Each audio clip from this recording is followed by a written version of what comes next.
Voltiamo pagina, oggi la commemorazione antifascista con i partigiani combattenti contro i tedeschi e i repubblichini. Fra una settimana l'incontro di migliaia di estremisti di destra a Revine Lago, nel Trevigiano, due manifestazioni di segno opposto con inevitabili polemiche.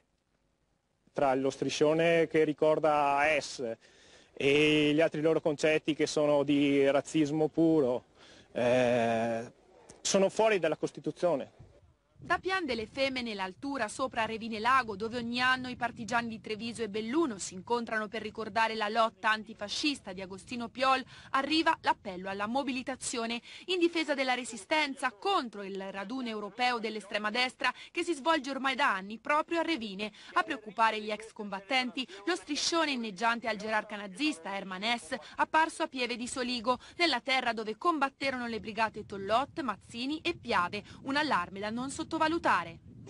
Questi sono l'effetto di una cosa che dura da troppi anni in Italia.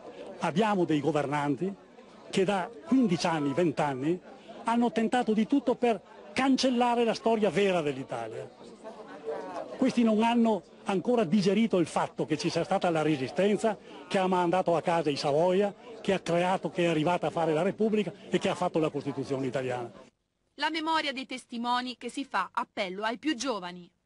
Non si può dire che loro che hanno aiutato i tedeschi a impiccarci noi col gancio da macellaio su per gli alberi hanno fatto bene. No, hanno sbagliato. Però logicamente oggi se loro pensano democraticamente con le loro idee, per carità. Questi giovani traviati, incoscienti, che ignorano la tremenda realtà che non si può negare. Anche il negazionismo è una follia.